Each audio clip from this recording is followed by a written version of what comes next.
আসসালামু আলাইকুম রহমতুল্লাহ। প্রিয় দর্শক, কেমন আছেন? আশা করি ভালো আছেন। প্রিয় দর্শক, আসন্ন 2026-27 অর্থবছরে জাতীয় বাজেট শুল্ক, ভ্যাট ও উৎসে করের পরিবর্তনের কারণে বেশ কিছু পণ্যের দাম ওঠানামা করার আভাস পাওয়া যাচ্ছে ইতিমধ্যে।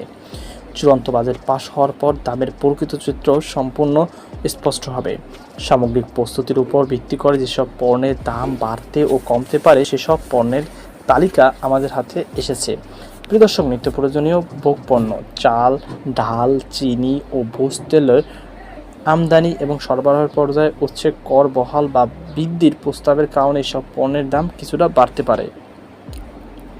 তামাক ও অ্যালকোহল, জনস্বাস্থ্য রক্ষা এবং রাজস্ব বাড়ানোর উদ্দেশ্যে সিগারেট, বিড়ি, জর্দা, গুল এবং মদ জাতীয় পণ্যের উপর অতিরিক্ত শুল্ক ও করের স্তর বাড়ানোর পরিকল্পনা রয়েছে। প্রসাধন ও প্যাকেটজাত খাবার, বিদেশি বিলাসবহুল প্রসাধন সামগ্রীর পাশাপাশি পাউরুটি, চিপস, বিস্কুট ও জুসের মতো খুচরা প্যাকেটজাত খাবারের দাম বাড়তে পারে।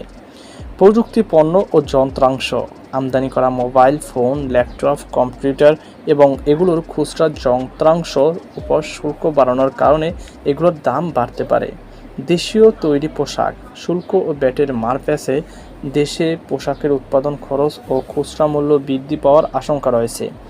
যেসব পণ্যের দাম কমতে পারে: জীবন রক্ষাকারী ঔষধ, স্বাস্থ্য খাতে স্বস্তি, ক্যান্সারের 17টি ঔষধ শুল্ক ছাড় এবং 60টি বিরল রোগের জীবন রক্ষাকারী ওষুধের দাম কমানোর উদ্যোগ নেওয়া হয়েছে।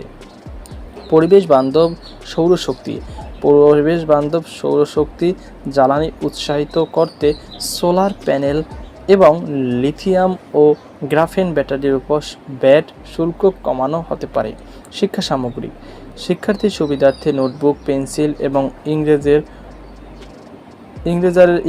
ইরেজারের মতো দরকারি স্টেশনারি পণ্যের দাম কমতে পারে। বৈদ্যুতিক যানবাহন, পরিবেশ বান্ধব যাতায়াত ব্যবস্থার জন্য রিচার্জেবল বৈদ্যুতিক গাড়ি এবং সাধারণ আইসিইউ অ্যাম্বুলেন্সের উপর শুল্ক ছাড়ের প্রস্তাব রয়েছে। বিমা সেবা, সাধারণ মানুষের সামাজিক সুরক্ষার কথা বিবেচনা করে স্বাস্থ্য বিমা এবং জীবন বিমা পলিসি করমুক্ত করার প্রস্তাব দেওয়া হয়েছে, যা প্রিমিয়ামের খরচ কমাবে। তো প্রিয় দর্শক, এই ছিল আমার হাতে সর্বশেষ আপডেট। সকল আজকে পর্যন্ত। আল্লাহ হাফেজ। পাইপের লিক ও জং নিয়ে টেনশন? ব্যবহার করুন